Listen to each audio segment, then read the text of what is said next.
Bismillahirrahmanirrahim. Assalamualaikum warahmatullahi wabarakatuh. Yang terhormat kepada Ketua Dosen Penguji Pak Afrizal, yang terhormat kepada Dosen Penguji pertama saya Bu Lulu, dan Dosen Penguji kedua saya Bu Ella, yang terhormat kepada Dosen Pembimbing pertama saya Bu Yuli, dan Dosen Pembimbing kedua saya Pak Budi. Izinkan saya untuk mempresentasikan hasil penelitian saya yang berjudul Analisis Interaksi Guru dan Siswa serta pemahaman konsep siswa pada materi larutan elektrolit dan non-elektrolit dengan pendekatan co-teaching dan kooperatif dialog. Yang pertama ada pendahuluan. Latar belakang masalah. Pembelajaran kimia bermaksud untuk mencapai tujuan belajar mengajar pada materi kimia. Salah satu faktor yang mempengaruhi kualitas pembelajaran kimia yaitu faktor lingkungan pembelajaran. Lingkungan pembelajaran memiliki dua aspek. Yang pertama aspek fisik yang berupa kelengkapan media pembelajaran yang ada di kelas, serta aspek yang psikologi sosial, yaitu bagaimana hubungan atau interaksi antara guru dan siswa. Penelitian ini melihat dari aspek psikologi sosial karena meneliti tentang bagaimana interaksi guru dan siswa yang selama ada di kelas. Lingkungan pembelajaran yang baik dapat terbentuk karena adanya interaksi antara guru dan siswa yang saling memberikan masukan menurut Fraser tahun 2012. Penelitian tentang lingkungan pembelajaran ini sudah ada sekitar 40 tahun yang lalu, yang mana pada awal penelitian itu hanya menggunakan kuesioner saja untuk mengetahui apa yang dibutuhkan guru dan siswa di kelas. Sedangkan sekarang penelitian tentang lingkungan pembelajaran ini sudah ditambahkan dengan kuesioner dan observasi serta wawancara untuk melihat lebih dalam apa yang dibutuhkan guru dan siswa di kelas. Ada banyak instrumen yang digunakan untuk dalam penelitian lingkungan pembelajaran ini. Salah satunya yaitu instrumen KTI atau Questionnaire on Teacher Interaction. Instrumen KTI ini digunakan untuk menilai perilaku guru serta cara mengajar guru di dalam kelas. Interaksi antara guru dan siswa yang bersifat teratur dan signifikan dapat membentuk lingkungan pembelajaran yang baik, yang mana interaksi ini dapat ditingkatkan dengan pendekatan co-teaching dan kooperatif dialog, yang mana guru dapat bekerja sama dengan rekan guru lainnya di depan kelas dalam mengajar, dan di saat bersamaan dapat dilakukan kooperatif dialog atau dialog bersama siswa untuk mendapat masukan dari siswa atau feedback supaya dapat memperbaiki kualitas pembelajaran di pertemuan berikutnya. Penelitian tentang co-teaching dan kooperatif dialog ini sudah banyak dilakukan. Salah satunya itu penelitian tahun 2002 yang menunjukkan bahwa pendekatan ini dapat meningkatkan praktik pedagogis guru dengan cara memberikan kesempatan kepada guru untuk merefleksikan cara mengajar guru di depan kelas. Berdasarkan hasil observasi PKN pada tahun 2019 dari bulan Agustus sampai November, guru kimia yang mengajar itu mudah marah serta kurangnya interaksi antara guru dan siswa di dalam kelas. Sehingga penelitian ini penting dilakukan untuk mengurangi kesenjangan antara guru dan siswa serta mengembangkan profil guru di dalam kelas. Identifikasi masalah.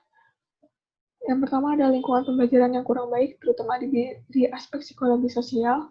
Lalu ada interaksi antara guru dan siswa yang kurang. Pemahaman siswa terhadap pembelajaran kimia yang rendah, terbatasnya penelitian tentang co-teaching dan kooperatif dialog, serta guru kurang mendapat feedback dari co-teacher atau siswa melalui co-teaching dan kooperatif dialog untuk meningkatkan kompetensi guru. Fokus masalah yaitu analisis interaksi guru dan siswa serta pemahaman konsep siswa pada materi larutan elektrolit dan non-elektrolit melalui pendekatan co-teaching dan kooperatif dialog. Tujuan penelitiannya itu yaitu untuk mendapatkan informasi dari tentang interaksi antara guru dan siswa. Manfaat penelitiannya itu ada 3. Yang pertama ada siswa, supaya siswa dapat suasana baru dan dapat memberikan masukan kepada guru. Guru ini mudah dalam menyampaikan materi dan dapat memperbaiki cara mengajar serta perilakunya. Serta sekolah mendapat informasi baru untuk dijadikan pertimbangan dalam mengambil kebijakan.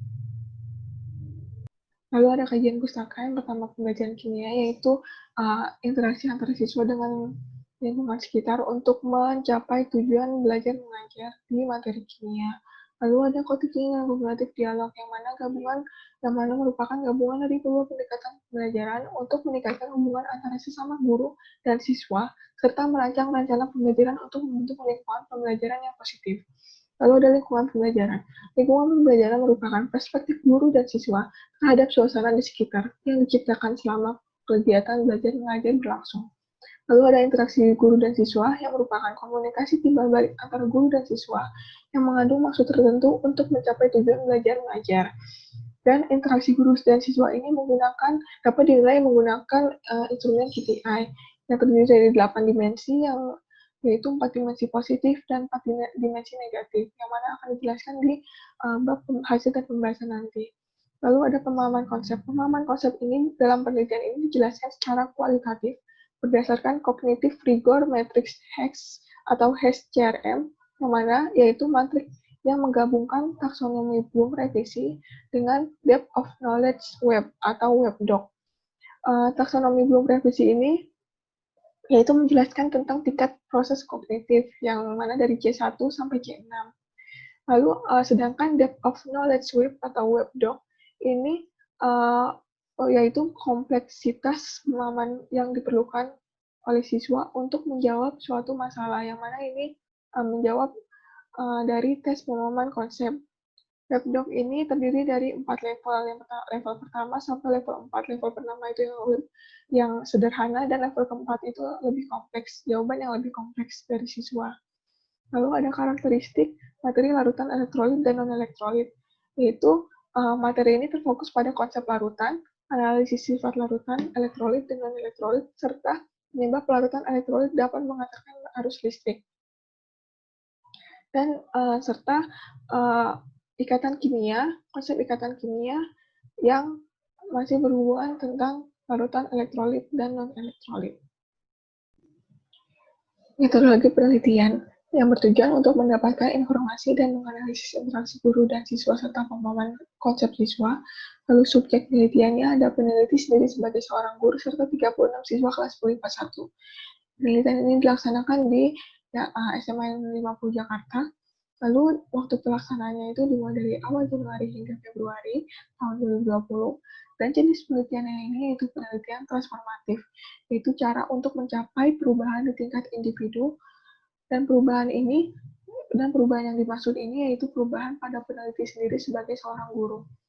Lalu prosedur penelitiannya yang pertama ada pendahuluan untuk menyiapkan apa yang diperlukan selama penelitian seperti instrumen KPI, tes pemahaman konsep, dan RPP. Lalu ada pelaksanaan yang dirancang untuk pengambilan data penelitian serta pelaksanaan coding dan kognitif dialog. Dan akhir yaitu peneliti menganalisis data yang didapat. Teknik pengumpulan data ini ada 6, yaitu yang pertama narrative inquiry, yaitu metode pengambilan data berupa pengalaman dan interaksi yang dirasakan peneliti dalam bentuk narasi. Lalu ada observasi. Observasi ini digunakan dua observer, yaitu observer aktif dan observer pasif. Observer aktif itu yang berinteraksi langsung dalam penelitian, yaitu co-teacher. Sedangkan observer pasif itu yang tidak berinteraksi secara langsung, yaitu observer pasif, yaitu ada observer guru kimia, dan yang kedua ada observer mahasiswa. Lalu ada reflective journal, kemudian ada wawancara. Wawancara ini yang diambil yaitu partisipan, yaitu siswa yang dapat memberitahu lebih dalam tentang perilaku guru yang mereka tulis dalam reflective journal mereka. Lalu ada KPI, dan terakhir ada tes pemahaman konsep yang berbentuk uraian. Metode penelitian transformatif ini menggunakan metode kualitatif yang melibatkan multi-paradigma. Yang pertama ada paradigma post-positivism yang didapat dari pengisian instrumen KPI berdasarkan pengalaman partisipan, serta interpretivism, yaitu wawancara open-ended question untuk mengetahui interpretasi. Lalu ada paradigma criticalism, yaitu didapat dari narrative inquiry berupa refleksi kritis diri sendiri sebagai seorang guru. Lalu ada teknik analisa datanya. Yang pertama menelaah seluruh data, lalu membuat rangkuman inti dari data, menyusun dan mengkategorisasikan data, dan terakhir ada melakukan analisis data. Lalu ada pengecekan keabsahan data. Critical reflexivity, representation, dan crystallization ini dicek keabsahan datanya oleh guru dan dosen kimia. Sedangkan member checking ini dicek oleh siswa, yang mana siswa mengecek transkrip wawancara yang telah diberikan sudah valid atau belum. Hasil dan pembahasan. Jadi yang dibagi menjadi 4. Yang pertama ada co-teaching dan co-creative dialog, lalu ada profil guru, kemudian ada analisis interaksi guru dan siswa, dan terakhir ada pemahaman konsep siswa. Kegiatan co-teaching dan co-creative dialog ini dianalisis berdasarkan bagian berikut. Yang pertama, co-teaching, guru dan co-teacher merancang pembelajaran bersama serta menyusun RPP bersama pada tahap perencanaan.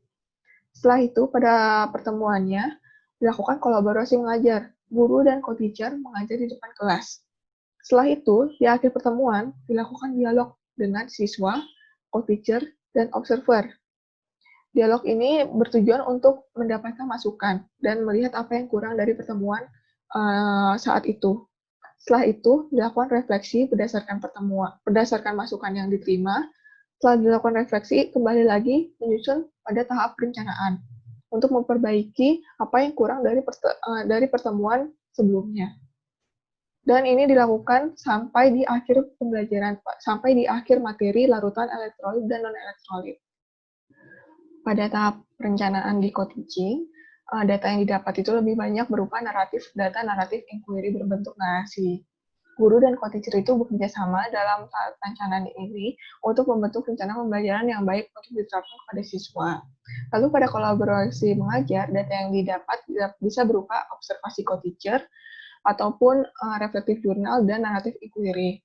Dan dari hasil data tersebut, data yang didapat menunjukkan bahwa guru yang mengajar itu dapat berbagi kewajiban dengan co-teacher dalam memperhatikan siswa di kelas sehingga siswa mendapat perhatian lebih selama pembelajaran berlangsung.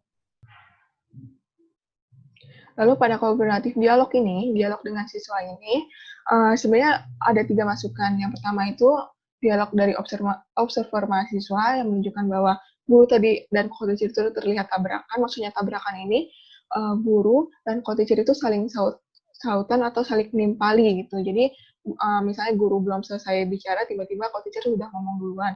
Seperti itu kira-kira. Ataupun sebaliknya.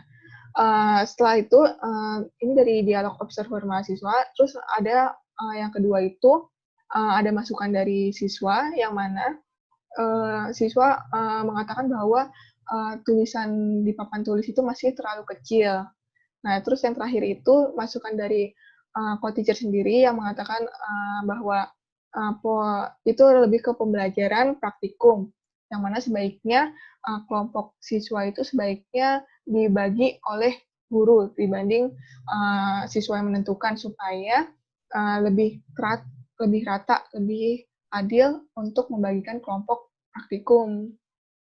Biar tidak ada satu kelompok itu perempuan semua atau laki-laki semua. Kira-kira seperti itu masukannya. Lalu jadi setelah dialog ini melakukan perbaikan sehingga didapat dari hasil wawancaranya menunjukkan bahwa guru pembelajaran yang terbentuk itu, cara mengajar guru itu semakin meningkat dan baik karena adanya masukan dari dialog-dialog sebelumnya. Dan lalu dilakukan refleksi. Jadi dari dialog ini, dari 3 dialog itu, yang setiap pertemuan itu dilakukan refleksi. Misalnya ini salah satu contoh refleksi dari dialog yang ditunjukkan pada pertemuan kedua ini. Yaitu kira-kira kenapa sih alasan guru dan co-teacher itu terlihat tabrakan itu bisa dilihat dari refleksi seperti ini. Lalu ada profil guru. Jadi KITIA ini diisi oleh 5 responden, yang mana ada siswa, diri sendiri sebagai guru, lalu ada guru, observer mahasiswa, dan co-teacher. Jadi kelima responden ini dilihat rata-ratanya setiap dimensi, lalu dihitung rata-ratanya sehingga didapat diagram KITIA total secara keseluruhan. Dan ini hasilnya, jadi 4 dimensi positif itu ada di sebelah kanan, ada leadership, friendly, understanding, dan freedom. Ini yang positif. Sedangkan yang negatif itu ada strict, admonishing, dissatisfied, dan uncertain. Yang positif ini dapat membentuk lingkungan pembelajaran yang positif, sedangkan yang negatif tentunya dapat membentuk lingkungan pembelajaran yang negatif. Jadi kelima responden ini dianalisis hasilnya satu persatu, sehingga didapat kelima diagram KITIA yang berbeda-beda. Yang pertama ada type 1 direktif, jadi observer guru dan co-teacher ini melihat guru sebagai sosok yang lebih mendominasi di kelas, tetapi masih bisa dapat menarik perhatian siswa. Lalu, type 2 ini, siswa dan diri sendiri sebagai seorang guru, melihat sosok guru sebagai sosok yang lebih suka menggunakan metode ceramah, tapi juga bisa menggunakan metode lainnya. Dan pembelajaran itu terstruktur dengan baik dan logis. Lalu, pada observer mahasiswa ini, dia ada di type 3 atau tolerant and authoritative. Maksudnya itu, observer mahasiswa itu melihat guru sebagai sosok yang dapat membuat hubungan dengan baik kepada siswanya, sehingga terbentuk lingkungan pembelajaran yang positif dan suasana kelas yang tidak tegang dan menyenangkan. Lalu ada analisis interaksi guru dan siswa. Jadi ini terbagi menjadi 8. Yang pertama ada understanding, lalu ada leadership, ketiga ada friendly or helping, keempat ada freedom or student responsibility, kelima ada strict, 6 ada uncertain, 7 ada admonishing, dan terakhir ada dissatisfied. Dan ini skormen total rata-ratanya. Yang pertama ada dimensi understanding. Jadi dimensi understanding ini muncul 5 coding yang berbeda. Dan coding tanggapan positif dan negatif yang muncul ini ada di coding guru yang sabar. Jadi ada siswa, hampir semua siswa itu melihat guru sebagai sosok yang sabar dan melihat dan tidak terlalu cepat dalam menjelaskan materi. Tapi ada juga beberapa siswa yang melihat guru terlalu cepat menyampaikan materinya. Jadi tanggapan siswa yang berbeda ini dapat menjadi pertimbangan bagi guru untuk lebih memperhatikan lagi bagaimana cara mengajar guru di depan kelas. Kemudian ada dimensi leadership, yang mana muncul 6 coding yang berbeda. Ada coding positif dan coding negatif. Jadi yang positifnya ini ada 4, ada 5, dan yang negatifnya itu ada yang terakhir, yaitu kurang mengetahui segala sesuatu. Jadi coding negatif ini muncul dari menurut observer guru. Jadi observer guru ini melihat peneliti kadang-kadang tidak fokus melihat siswa gitu. Jadi terlalu fokus ke papan tulis menurut observer guru, tapi sedangkan menurut siswa, jadi siswa ini lebih banyak memberikan komentar positif tentang guru. Evaluasi ini, tanggapan negatif ini dapat menjadi masukan bagi guru untuk lebih memperbaiki lagi apa yang kurang dari dimensi leadership ini. Lalu ada dimensi friendly or helping. Jadi dari dimensi ini ada 4 coding yang muncul. Jadi friendly or helping ini menunjukkan guru yang ramah dan senang membantu. Dan siswa melihat guru sebagai sosok yang ramah dan senang membantu, tapi bukan sebagai sosok yang mudah membuat siswa tertawa. Jadi guru ini lebih menunjukkan sifat yang mudah tertawa dibanding membuat siswa tertawa. Jadi sebenarnya ini merupakan tanggapan yang negatif. Nah, walau begitu, guru peneliti lebih memilih untuk mempertahankan dimensi seperti ini daripada untuk memaksakan diri untuk menjadi lebih lucu di depan siswa. Jadi menurut Heider dan Jalal, guru yang baik itu adalah guru yang mudah didekati oleh siswa-siswanya. Sifat yang ditunjukkan ini yaitu sifat bersahabat dengan siswa. Jadi sifat bersahabat ini bukan berarti harus bisa lucu di depan kelas, menurut saya seperti itu. Selanjutnya ada dimensi freedom or student responsibility. Maksudnya itu guru memberikan kebebasan dan tanggung jawab kepada siswa. Jadi dari 4 coding yang muncul ini, 3 coding ini merupakan coding positif dan 1 coding ini coding yang negatif. Umumnya siswa itu lebih menunjukkan bahwa guru itu memiliki sifat toleran yang besar kepada siswa. Tapi ada juga siswa yang melihat guru itu jarang memberikan waktu yang cukup untuk masalah mencatat atau memahami. Jadi dimensi ini sebenarnya perlu ditingkatkan supaya siswa itu bisa dapat belajar lebih mandiri dan dapat bertanggung jawab atas tindakannya di kelas. Lalu masuk ke dimensi negatif yang pertama, yaitu strict atau tegas. Jadi 4 coding yang muncul ini merupakan 4 coding yang positif. Jadi siswa masih melihat guru menunjukkan perilaku yang cukup tegas. Namun tegas ini tidak sampai membuat siswa itu takut kepada guru atau membuat lingkungan pembelajaran yang menjadi negatif. Namun, guru perlu meningkatkan dimensi ini supaya dapat membuat siswa lebih disiplin. Karena dalam data naratif inquiry yang ada, guru dapat melihat beberapa siswa yang menyepelekan guru karena terlalu baik. Jadi siswa akan melihat guru memiliki pendirian yang kuat jika guru memiliki sifat tegas yang baik. Jadi peneliti perlu meningkatkan sifat tegas ini supaya tidak terlalu supaya siswa bisa melihat guru sebagai sosok yang memiliki pendirian yang kuat. Dan bentuk dari peningkatan dimensi ini merupakan tindakan transformatif seorang guru.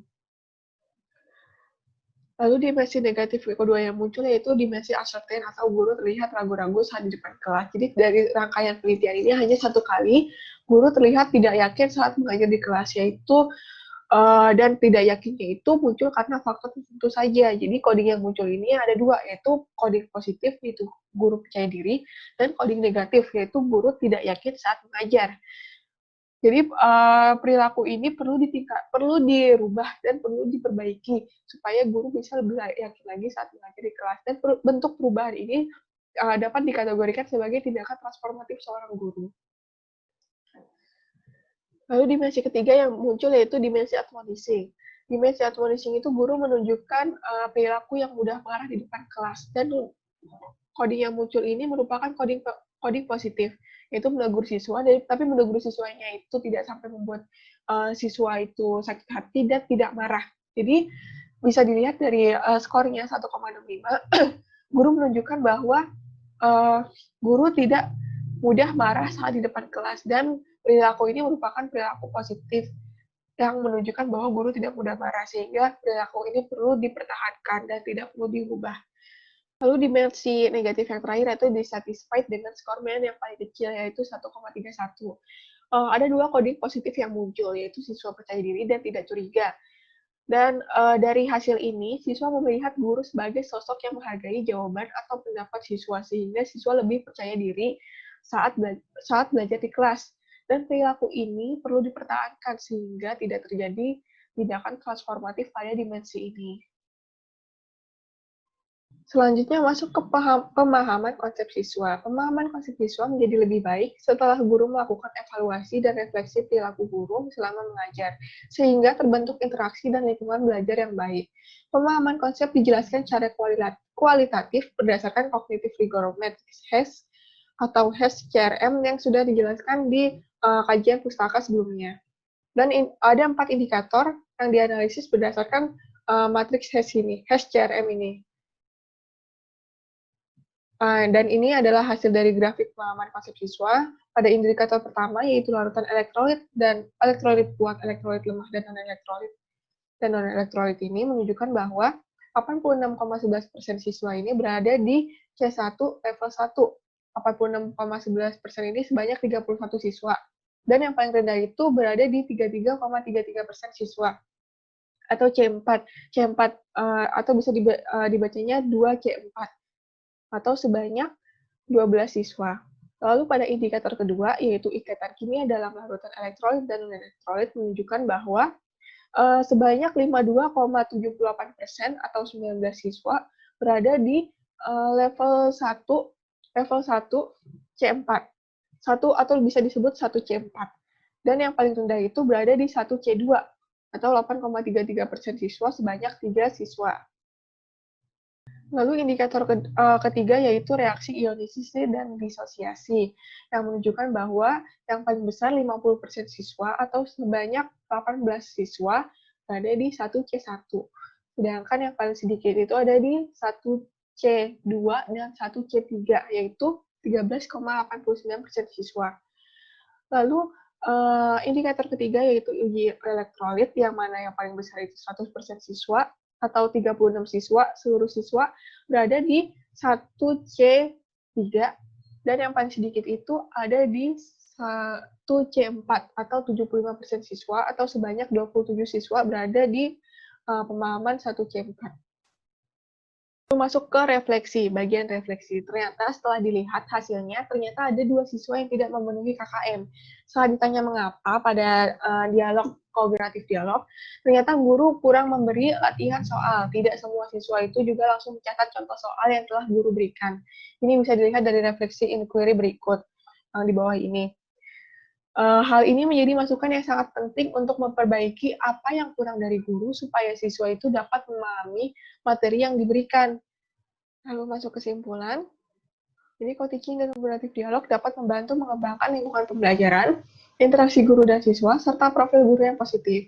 Profil guru yang dikembangkan berdasarkan instrumen KITIA dibagi menjadi tiga tipologi, yaitu tipologi type 1 direktif yang dilihat oleh observer guru dan co-teacher, lalu ada type 2 autoritatif yang dilihat oleh siswa serta peneliti sendiri sebagai guru, dan terakhir ada type 3 yaitu tolerant and authoritative yang dilihat oleh observer mahasiswa.